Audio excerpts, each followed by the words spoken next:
혹시 얼음 낚시를 가보신 적이 있나요? 강가에 있는 물은 표면만 얼어있기 때문에 우리는 얼음을 깨고 물고기를 낚아낼 수 있습니다. 그런데 이상한 점이 있습니다.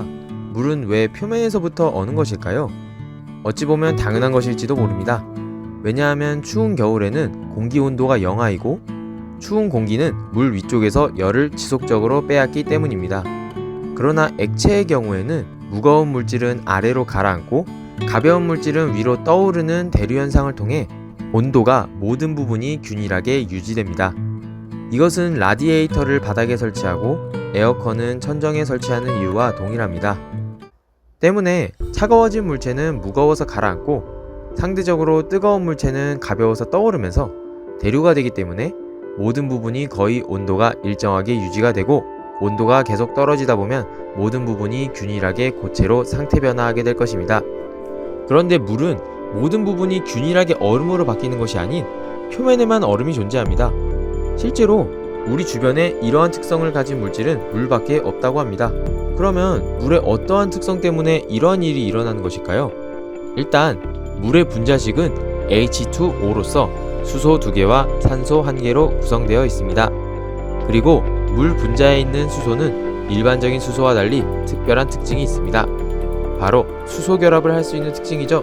수소 결합이란 수소와 결합된 질소, 산소, 플루오린 이 세 가지 원소가 다른 분자의 수소 원자를 끌어당기는 인력을 말합니다.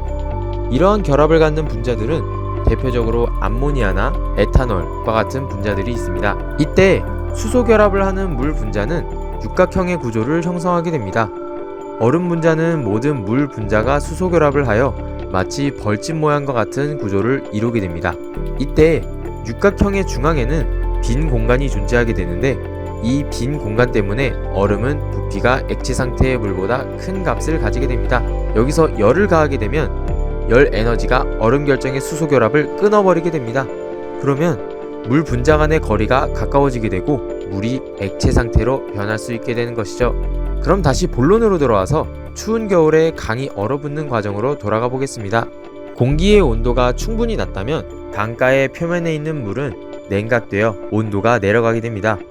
이때 차가운 물은 가라앉고 따뜻한 물이 상승하면서 모든 부분이 균일하게 냉각됩니다.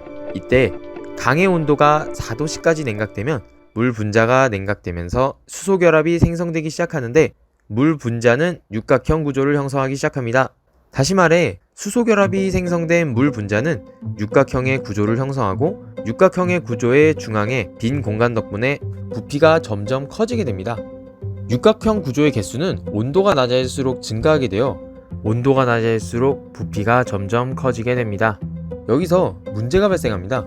4도씨 이상에서는 온도가 낮은 분자가 부피가 작았기 때문에 상대적으로 무겁게 되어 아래쪽으로 가라앉고 온도가 높은 분자가 떠오를 수 있었지만 온도가 4도씨 이하가 되면서 온도가 낮은 물 분자의 부피가 크므로 온도가 낮아졌음에도 가라앉지 않고 계속 표면에 떠오를 수 있게 됩니다. 이 때문에 강가는 대류가 거의 일어나지 않아 안정된 상태로 유지될 수 있습니다. 강가의 아래쪽은 계속 영상의 기온을 유지할 수 있지만 표면에 있는 물 분자는 차가운 공기바람을 맞으며 온도가 계속 내려가다가 결국 얼음으로 변화하게 될 것입니다. 그리고 표면에 생긴 이 얼음은 공기와 물 사이의 열 이동을 차단하게 됩니다. 에스키모들이 얼음으로 만든 이글루집에서 잘 수 있는 것처럼 얼음은 외부와의 열을 차단하는 능력이 뛰어난 편입니다. 다시 말해 얼음이 만들어지고 일정한 두께를 형성한 이후에는 차가운 냉기가 전달되는 속도가 느려지죠. 그래서 얼음 밑에 있는 물은 얼지 않는 것입니다. 여담이지만 얼음과 물의 밀도 차이 때문에 극지방에 있는 빙하들은 물 위에 떠오를 수 있는 것입니다. 만일 물에 이러한 성질이 없었다면 겨울에 온도가 영하로 내려간다면 강가는 표면만 얼지 않고 전부 꽝꽝 얼어 민물의 물고기들은 전부 죽어버렸을 것입니다. 북극곰은 발을 디딜 얼음이 없어 저희에게 친숙한 코카콜라를 먹을 수 없... 그리고 얼음의 두께에 따라 버틸 수 있는 무게가 다르다고 합니다.